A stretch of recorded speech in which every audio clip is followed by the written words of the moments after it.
Dieu. Amen. Le titre du message, c'est prêt? Oui, le titre du message de ce matin, c'est « Restauration d'origine ». Restauration d'origine. Ou, si vous préférez, l'importance de placer les bases de l'Église locale. L'importance de placer les bases de l'Église locale. Vous savez, ça me fait penser à un vieux meuble.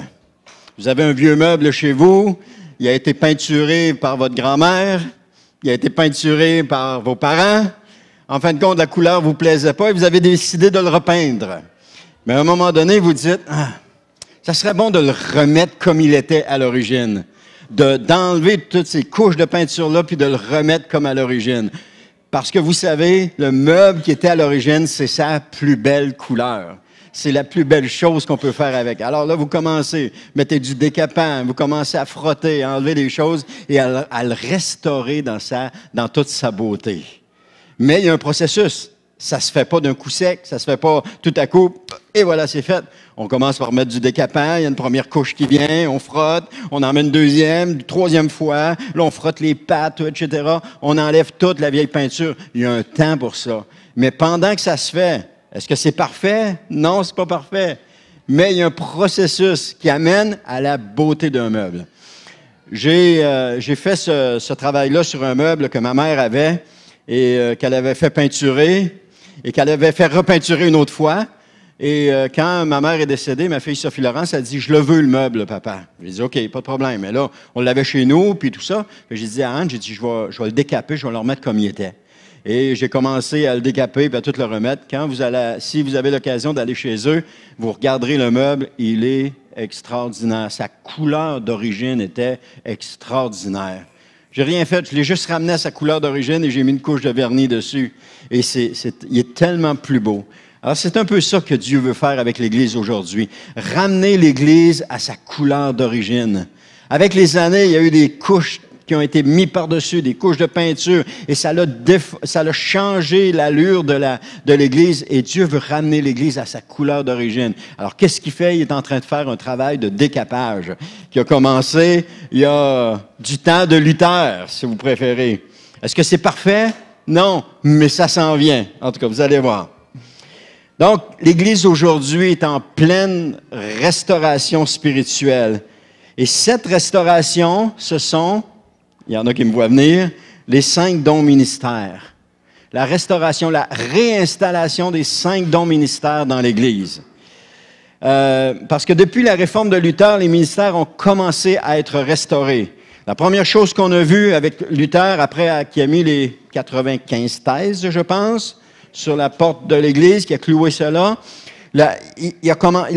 l'enseignant et le pasteur ont été restaurés à ce moment-là. On commençait à être restaurés. On a vu poindre partout dans le pays, c'était en Allemagne, et on a vu poindre des pasteurs. Et ensuite de ça, ça s'est répandu dans le monde. Des églises sont nées. On les appelait, entre guillemets, des protestants, parce qu'ils protestaient la religion catholique. Mais aujourd'hui, on n'est plus des protestants, on ne proteste rien.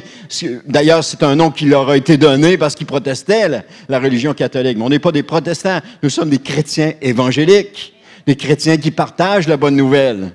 Alors, Dieu a commencé à restaurer les pasteurs et les enseignants parce que l'Église avait tout à apprendre.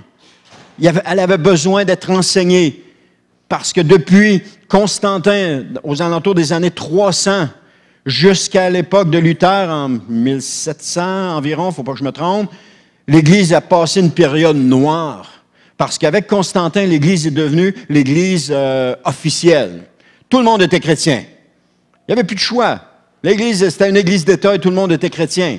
Alors, ce qui est arrivé, c'est que l'Église a pris toutes sortes de tournures et puis elle a pris toutes sortes de formes. Il y a eu toutes sortes de choses qui se sont passées, comme aller évangéliser de force les gens, les amener à la chrétienté de force. C'était pas un choix de cœur, c'était un choix. On te tord un bras ou sinon on te tue ou on te met le couteau sous la gorge. Est-ce que tu es chrétien, oui ou non? Et là, les gens répondaient oui, tu es chrétien, ils ne voulaient pas mourir. Alors, l'Église a passé une période qui était sombre, une période noire. Mais Dieu a commencé à restaurer cela. Ensuite de ça, il y a eu la restauration du ministère d'évangéliste. Un exemple que je prends, il y en a plusieurs, mais un seul, c'est John Wesley. Et pendant que je regardais un peu sur la vie de John Wesley, ça nous dit que c'était un prédicateur infatigable. Il a parcouru plus de 400 000 kilomètres, la plupart du temps à cheval. Et il a prêché plus de 40 000 sermons. J'ai fait un petit calcul, 400 000 divisé par 40 000, ça représente un sermon à tous les 10 kilomètres. C'est gros. Cet homme-là a eu un ministère d'évangélisation, il a eu un impact. Il a donné sa vie entièrement. Et cette restauration se fait à travers des hommes et des femmes qui donnent leur vie entièrement à Dieu. Qui donnent leur vie. Il n'a pas fait d'autre chose. Il ne fait que ça. Il s'est promené d'un endroit à l'autre dans le pays et il a donné entièrement sa vie au Seigneur Jésus pour évangéliser les gens. Et il a connu un succès, cet homme-là. Alors, Dieu veut voir son Église dans son état d'origine comme elle fut créée. Pasteur, enseignant, évangéliste, prophète, apôtre, il veut voir ça. Au siècle dernier, ce sont les prophètes qui ont été remis en fonction. Je vous donne quelques noms. Vous en connaissez sûrement d'autres. Mike Bickle, Rick Joyner, Paul Cain, Lou Engle, Misty Edwards, John Wimber, Stacy Campbell. Tous des gens qui ont un don prophétique et qui prophétisent aujourd'hui dans les églises, qui amènent la parole de Dieu. Est-ce que c'est parfait? Non, c'est pas parfait. C'est en cours de restauration. C'est des couches de peinture que Dieu enlève et tout à coup, on voit apparaître la beauté de son Église originale sous le couvert de peinture qui a été mis avec les années. On voit apparaître ça. Aujourd'hui, on assiste, dans ce siècle-ci, à la restauration des apôtres. C'est la dernière restauration, selon certains commentateurs, c'est la dernière restauration de l'Église. C'est la dernière couche de peinture que Dieu est en train d'enlever pour redonner la beauté à son meuble. Mais pourquoi cette restauration? Puis des apôtres. Je vous donne quelques noms. John Eckert, Alain Caron, Bill Johnson, qu'on le veuille ou non, et bien d'autres. Des milliers d'autres. Partout. On est allé dans une église apostolique à Ottawa, parce que les amis qu'on visitait fréquentaient cette église-là. Et cette église-là fonctionne sous le même principe que les apôtres, que l'église du Nouveau Testament. C'est-à-dire qu'il y a un apôtre qui est en charge de l'église, et puis les dons ministères sont actifs dans l'église. Et l'église a quelques années seulement, ils sont rendus à leur 4e implantation d'église dans la région d'Ottawa. Leur 4e implantation d'église. Où est-ce que quelqu'un est envoyé, un apôtre est envoyé pour implanter une église? C'est extraordinaire. Cette église-là a un service le matin, il y a plusieurs personnes qui sont là, mais il y en a 4 autres dans cette région. La dernière qu'ils ont fait, c'est à Gatineau. On a implanté une église là-bas à Gatineau. Alors, on voit que ce mouvement prend place. C'est sûr qu'il y a des exagérations des fois, on entend parler d'exagération, mais le but, ce n'est pas l'exagération, c'est ce que Dieu est en train de faire. C'est ça qui est important. Éphésiens 5, 27. Merci, Lynn. Elle est ouverte. Éphésiens 5, 27, dans la parole vivante, nous dit « Il a voulu que cette Église soit placée à ses côtés comme une fiancée, resplendissante de gloire et de beauté, sans tache, sans une ride, sans une tache, sans une ride, sans aucun défaut, sainte, digne de Dieu et irréprochable. » Voici ce que Jésus a voulu pour son Église, ce que Dieu a voulu pour son Église. Et le but visé par Jésus était celui-ci, que cette Église soit resplendissante de gloire. Je vous le répète, ça vaut la peine. Quand j'ai vu ça, c'était tellement bon.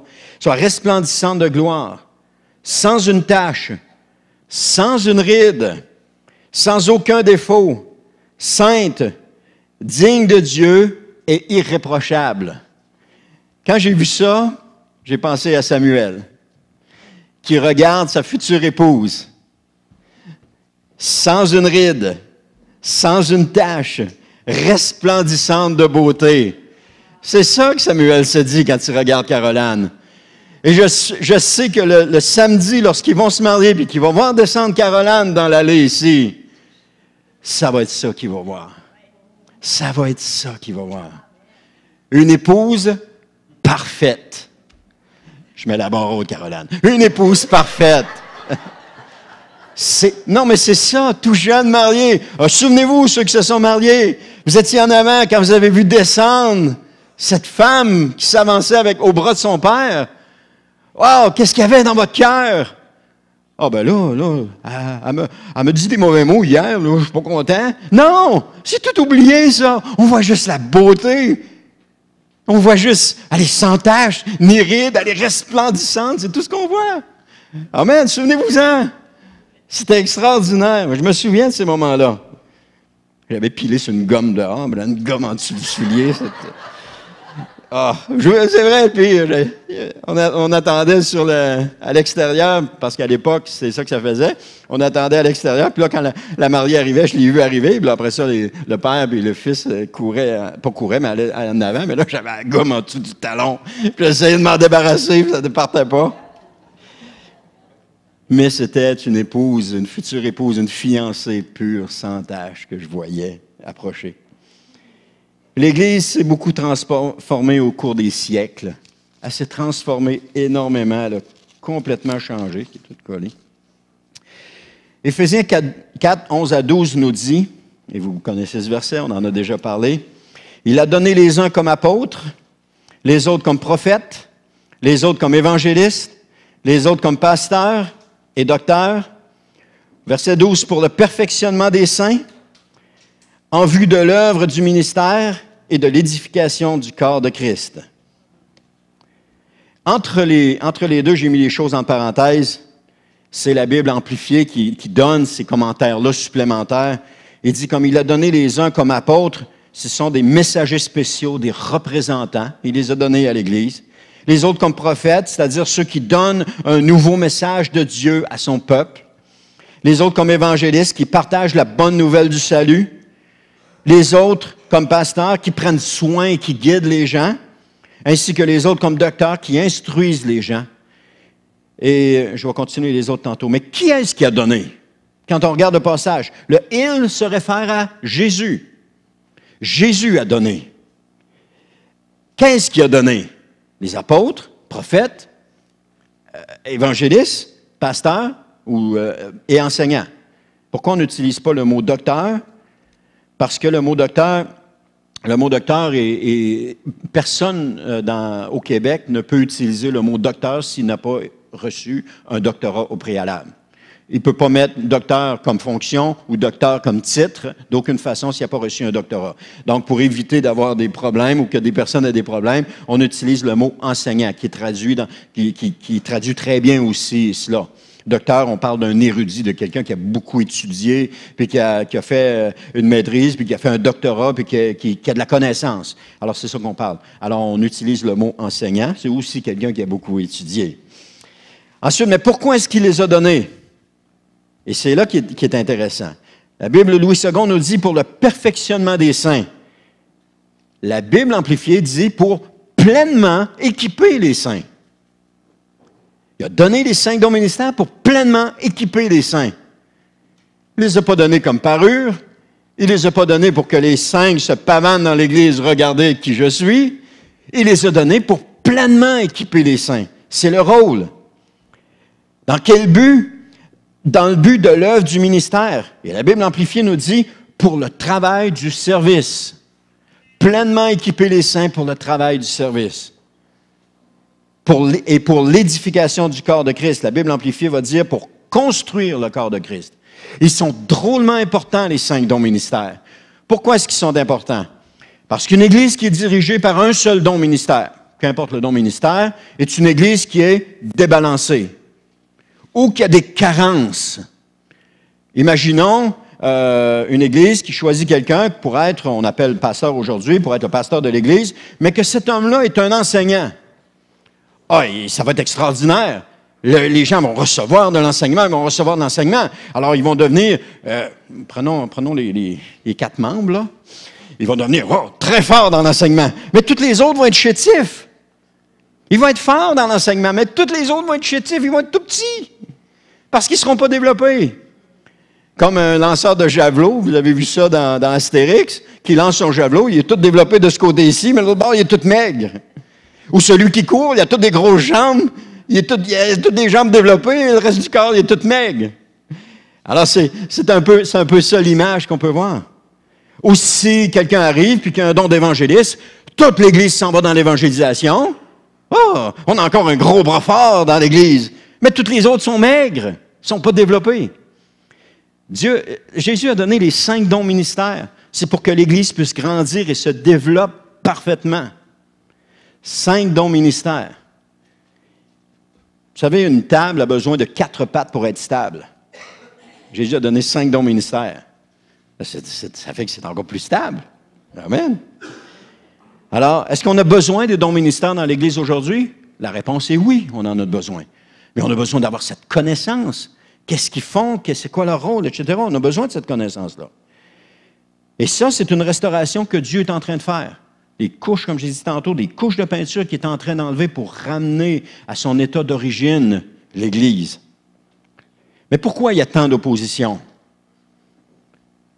Juste à regarder sur Internet et vous allez voir toutes sortes de commentaires à propos des gens qui sont là-dedans. Il y a un tel est comme ci, un tel est comme ça, il a fait ci, il a fait ça, c'est un faux prophète, c'est un faux docteur, c'est un faux pasteur, etc. Il y a toutes ces choses-là. Pourquoi est-ce que c'est comme ça? Parce que dans tout ce que Dieu fait, il y a beaucoup d'opposition. Lorsque Dieu a donné à Paul le mandat d'être l'apôtre des gentils, il a fait face à beaucoup d'opposition. Dieu voulait que son message, la bonne nouvelle, soit partagée parmi les nations, et Paul a fait face à beaucoup d'opposition à cette époque-là. Pourquoi? Parce que c'était l'œuvre de Dieu qui était en train de s'accomplir. Alors, c'est normal qu'il y ait beaucoup d'opposition. Et dans ce que Dieu fait, il y aura toujours beaucoup d'opposition. Tout le temps. S'il n'y a pas d'opposition, on peut se poser des questions peut-être. Amen. Où est-ce qu'on prend notre modèle maintenant? On dit oui, on prend le modèle dans la Bible. Oui, mais plus que ça. Ce modèle est la personne du Seigneur Jésus. Jésus n'a pas donné à l'Église ce qu'il n'avait pas. Il n'a pas fait des petits cadeaux pour les donner à l'Église sans nous avoir montré comment s'en servir. Lorsqu'il a donné à l'Église, c'était pour qu'on sache comment s'en servir. Premièrement, Jésus est l'apôtre par excellence. On voit ça dans Hébreux 3:1. Ça nous dit, c'est pourquoi, frères saints, vous qui avez part à la vocation céleste, considérez l'apôtre. Il parle de qui? Vous allez le voir tantôt. L'apôtre est le souverain sacrificateur de la foi que nous professons, Jésus. Et quand on regarde ça dans les commentaires, il nous dit que quand il mettait le nom Jésus là à la fin, c'est parce que le verset se continue, là, le 3:2 continue ça. En mettant Jésus là, c'est qu'il vient mettre l'emphase. Alors, qui était l'apôtre par excellence? Jésus. De qui est-ce que l'apôtre doit s'inspirer? De Jésus. Et quand on regarde dans la parole, on voit Jésus. Et Jésus a... Amen. Je garde ça pour un enseignement sur l'apôtre. Je peux le donner. Jésus a pris de ce qu'il avait et il l'a transmis à ses apôtres. Il n'a pas transmis ce qu'il n'y avait pas. Il a transmis de ce qu'il avait à ses apôtres. Et on peut se servir de ce qu'il leur a transmis. Et souvent, on voit dans la parole, Jésus s'assit et il les enseignait. Il enseignait qui? La foule? Non, ses apôtres. C'est eux qui enseignaient. Il a passé du temps avec eux. Il y a eu un contact, une relation avec eux. Ensuite de ça, Jésus est le prophète par excellence. Celle-là, elle est bonne. Dans Actes 3:22, Moïse a dit, c'est que Luc rapporte une phrase de Moïse qui a été dite dans Deutéronome 18:18. Moïse a dit, « Le Seigneur, votre Dieu, vous suscitera d'entre vos frères un prophète comme moi. » De qui est-ce qu'il parlait? Il parlait de Jésus qui allait susciter comme étant un prophète comme lui. Alors Moïse est un prophète. On peut considérer que Moïse est un prophète. Vous l'écouterez dans tout ce qu'il vous dira. Pourquoi est-ce que Moïse se voit comme un prophète?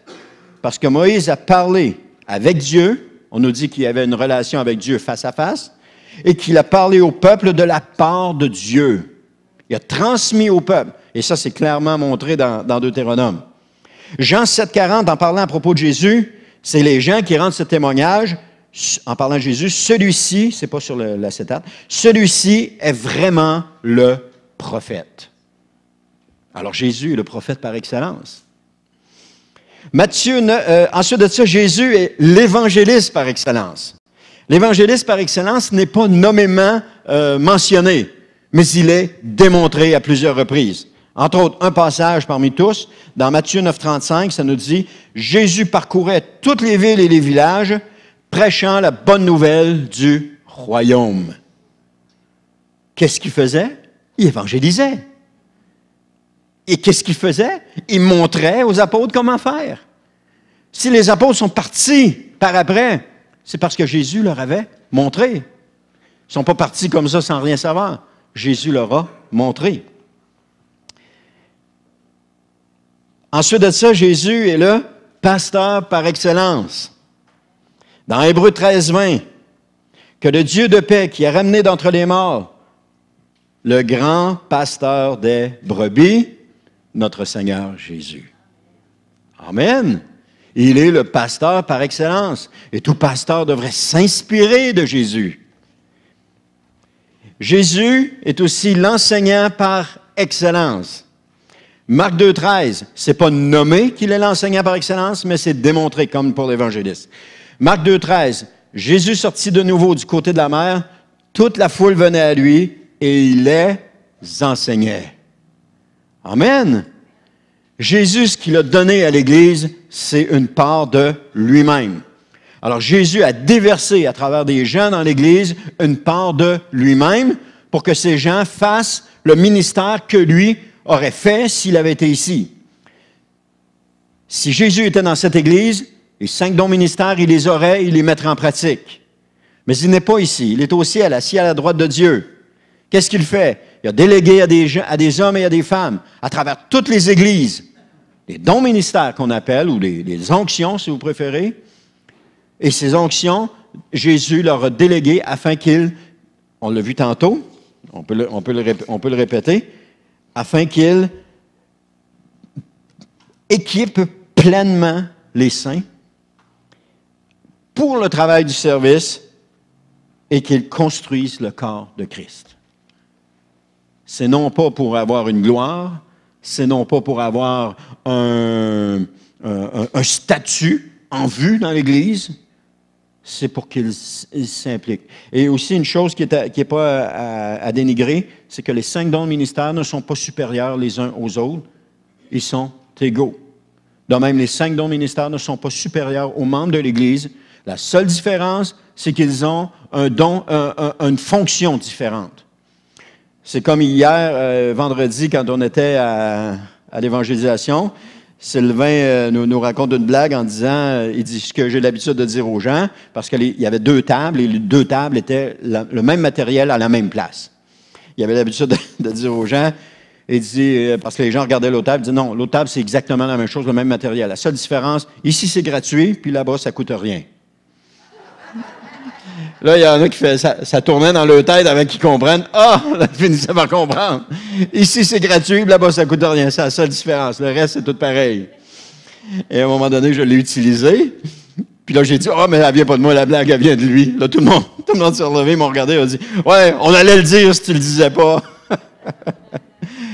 Amen. Donc, c'est la même chose avec les dons spirituels, les dons ministères. C'est la même chose. Ils sont égaux. La fonction est différente. Mais ils ont le même statut que n'importe qui dans l'Église. Mais la fonction est différente. Amen. Ils ont tous une fonction unique, c'est-à-dire le perfectionnement des saints. Cette fonction unique du perfectionnement des saints. Tous sont en place pour le bien de l'Église. Et non pas pour son propre bien. Il y a un passage, c'est dans Actes, je pense, 23, qui dit « Il y a plus de bonheur à donner qu'à recevoir. » Vous voulez du bonheur? Donnez. Donnez, vous allez déborder de bonheur. C'est aussi simple que ça. Il y a plus de bonheur à donner. J'en parle la semaine prochaine. Mais l'apôtre Paul rapporte cette parole, Luc rapporte cette parole comme étant de Jésus, alors qu'elle n'est pas mentionnée du tout dans les évangiles. C'est extraordinaire, ça aussi. Amen. Donc, et ces dons ministères, comme j'ai dit tantôt, équipent les saints. Voici le modèle, je vais terminer avec ceci. Voici le modèle de l'Église d'Antioche avec les dons ministères en action. Dans Actes 13:1, ça nous dit, il y avait dans l'Église d'Antioche des prophètes et des docteurs. On voit Barnabas, Simon appelé Niger, Lucius de Cyrène, Manaën, qui avait été élevé avec Hérode le tétrarque, et Saul. Antioche est considérée comme une église apostolique. Pourquoi? Parce que les dons ministères sont actifs dans cette église-là. On voit 3 dons ministères, 3 dons ministères actifs dans cette église-là, dans ce passage-là. On voit les prophètes, les enseignants, puis on voit aussi les apôtres. Ils ne sont pas mentionnés, mais Barnabas et Saul sont envoyés comme apôtres. Ils sont là. Il y avait certainement aussi des docteurs, pas des docteurs, mais il y avait certainement aussi apôtres et évangélistes dans cette église-là. On peut le supposer, on peut le prétendre. Mais ce n'est pas mentionné. Donc, une église apostolique, comme on voit avec Antioche, c'est une église où les 5 dons ministères sont actifs dans l'église pour équiper les saints en vue pour le travail du service afin de construire le corps de Christ. Ils équipent les saints. C'est extraordinaire. Amen, ne trouvez pas? Amen. Et qu'est-ce que je dois retenir de ce message ce matin? S'il y avait une chose à retenir, et je pense que c'est celle-là qui est importante, c'est que Jésus a donné à l'Église les 5 dons ministères afin d'équiper les saints pour le service. Jésus a donné les 5 dons ministères. Alors, ce qu'on voit prendre place dans les églises à travers le monde présentement, c'est cela. Des apôtres qui se lèvent, des prophètes, des pasteurs, etc., qui se lèvent parce qu'ils sont appelés de Dieu et qui sont en train de prendre place dans leur ministère au travers de l'Église, dans leur fonction pour équiper les saints. Et une Église où est-ce que les 5 dons ministères sont en place, qui équipe les saints, est une Église qui est pleinement équilibrée. C'est comme quelqu'un qui va dans une salle de gym et qui entraîne tous ses muscles. Tous ses muscles. Les mollets, les cuisses, les biceps, les triceps, etc. Il entraîne tous ses muscles. C'est ça, là. C'est ça. Il n'y a pas de carence. Il n'y a pas de manquement. Il fait l'exercice pour tous ses muscles. Et ça, c'est la plus belle chose qui peut, je pense, à mon avis, arriver à l'Église. Sans éviter les débordements, sans éviter les exagérations, sans éviter, mais juste en plaçant, en réinstallant les 5 dons ministères qui commencent à œuvrer dans leurs dons ministères et qui commencent à travailler dans l'Église pour perfectionner les saints. Imaginez la force de cette Église. Imaginez ça. Ou essayons de l'imaginer. Essayons d'imaginer la force de cette Église. Comment cette Église... Je vais enlever ça dans mes poches. Comment cette Église peut se développer, puis comment cette Église peut travailler, puis comment cette Église peut fonctionner dans la volonté de Dieu. C'est extraordinaire. Moi, je capote. Capotez pas. Moi, je capote. Parce que j'ai jamais vu ça. Et Dieu a appelé des hommes et des femmes dans ce ministère-là. Il les a appelés à se développer et à se former. Et ça, on va en voir de plus en plus. Et ça va être bénissant.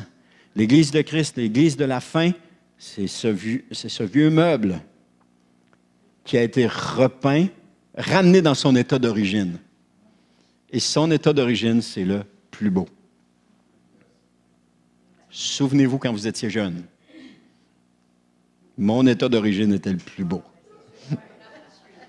Et quand ma mère est arrivée avec ça, elle dit « Oh, quel beau petit bébé! » C'était l'état le plus beau.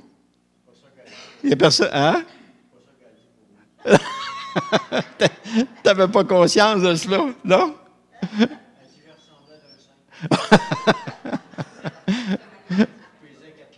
Mais t'étais un beau petit singe. Hein? Amen!